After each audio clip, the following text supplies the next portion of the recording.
Bonjour à tous, vous êtes bien donc en direct sur actu95.net. On est avec donc Fatou Ndong, une écrivaine de Cergy-Pontoise et notamment qui habite à Saint-Ouen-l'Aumône, qui donc en est déjà à son second roman. Elle va nous en dire un peu plus dès maintenant. Bonjour. Ce second roman, il est accessible dès maintenant, Oui, il est accessible depuis novembre 2013. Donc il a été écrit courant 2013. Il a été écrit bien avant. J'ai écrit durant un an et demi à peu près. Un an et demi. Alors on va en parler tout de suite, mais avant on va parler un petit peu de vous et de votre passion de la littérature ou de la langue française peut-être. Comment ça vous est venu ? Alors comment ça m'est venu Vous écrivez depuis longtemps ? Oui, j'écris depuis longtemps. J'écris depuis que j'ai 13-14 ans. Ça m'est venu comme ça en fait parce que j'écrivais des petites histoires que seules mes sœurs, enfin ma famille lisait. Et je voyais qu'elles aimaient bien en fait ce que je faisais. Puis de fil en aiguille, j'ai commencé à écrire de grandes histoires et puis voilà. Et ensuite, je me suis lancée. Vous êtes lancée à quel âge ? Il n'y a pas très longtemps, il y a à peu près 3-4 ans. D'accord, il y a 3-4 ans. Et donc votre premier bouquin, sans trop en parler, il tourne autour de quel sujet ? Du fantastique.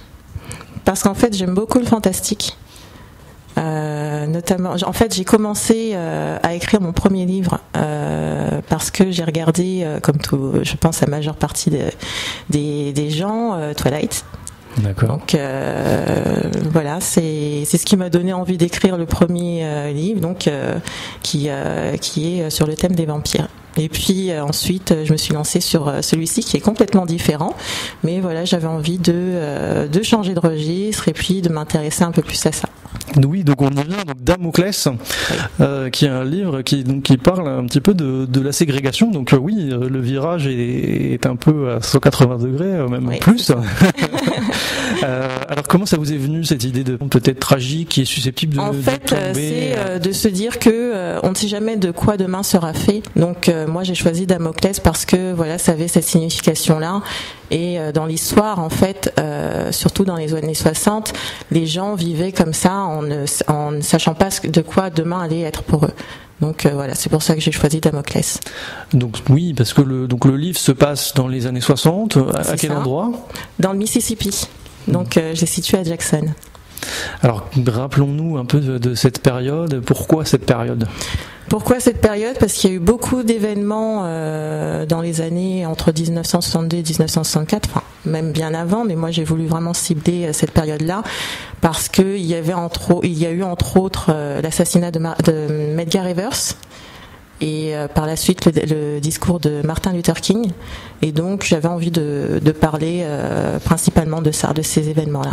Alors parlez-nous un petit peu de l'intrigue peut-être qui se passe donc dans ce contexte bien particulier du roman.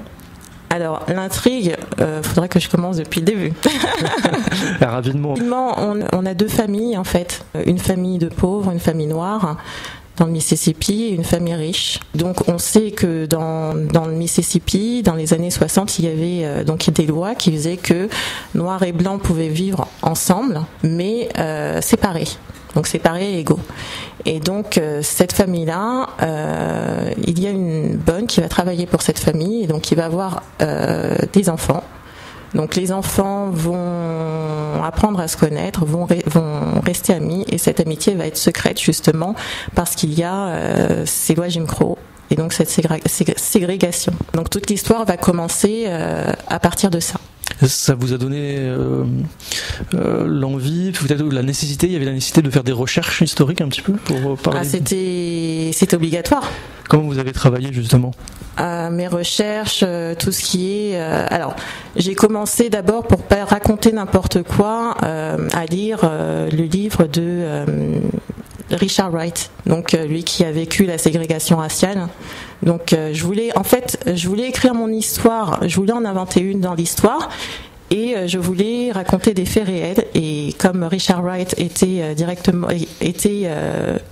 le participant direct de ces années-là, j'ai pris les événements qui lui sont arrivés pour que vraiment l'histoire paraisse réelle. Dans ce quotidien des années 60, on retrouve, c'est un peu pour vous l'excuse, un peu un subterfuge pour parler de notre quotidien à nous, oui. Aussi en France. Oui, aussi, oui.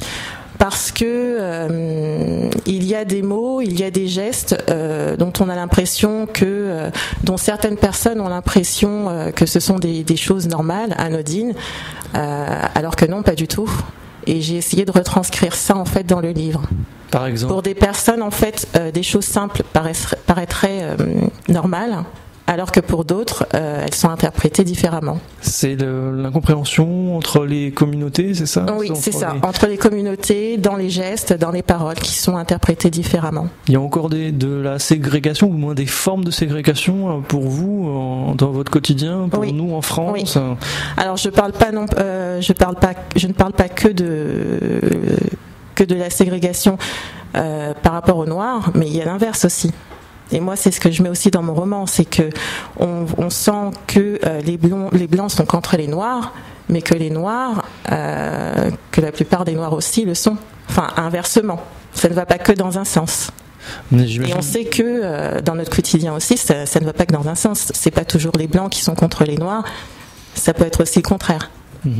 Alors comment est-ce qu'on arrive à dépasser ça? Est-ce qu'on le dépasse dans votre œuvre? On trouve des solutions, ou du moins on essaye de se comprendre? Oui, c'est fait pour.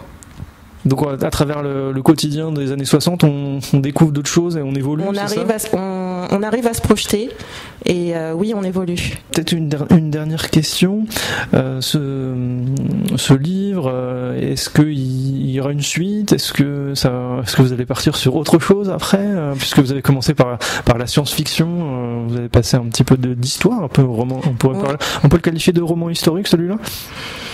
Au départ, je voulais pas le classer dans les romans historiques, mais parce que c'est pas vraiment, c'est une histoire dans l'histoire avec des petits bouts d'événements. Donc non, je le qualifierais pas de roman historique, mais de roman contemporain. Donc ce livre, on le retrouve alors quand on est une jeune écrivaine comme ça, qu'on n'a pas le réseau des grands écrivains qui sont là depuis des années, auxquels tous les grands médias ouvrent grand les bras. Comment on fait? Quel est le plan d'action finalement pour promouvoir ces œuvres? Les blogs. Les blogs, il y a Facebook, il y a plein de choses comme ça, Internet en fait. Le bouche à oreille, les médias, voilà. Alors on peut le télécharger, il existe en version numérique? En version numérique, donc sur Fnac.com, Amazon.com, Chapitre.com, Kobo. Et quelle est la maison d'édition alors? Les éditions Valentina. Ok. Eh bien merci Fatou Ndong d'être venu avec nous. Mais je vous en prie. Et puis on se revoit très bientôt peut-être pour une émission un peu plus longue autour de la littérature. Peut-être le Val d'Oise et Cergy Pontoise notamment sont riches de talents qui veulent émerger et peut-être parler de littérature sur le web. Donc, merci. Pourquoi pas les rencontrer tous et discuter ensemble de littérature. Eh bien, le message est passé. Merci à vous. Merci à vous. Au revoir. Au revoir.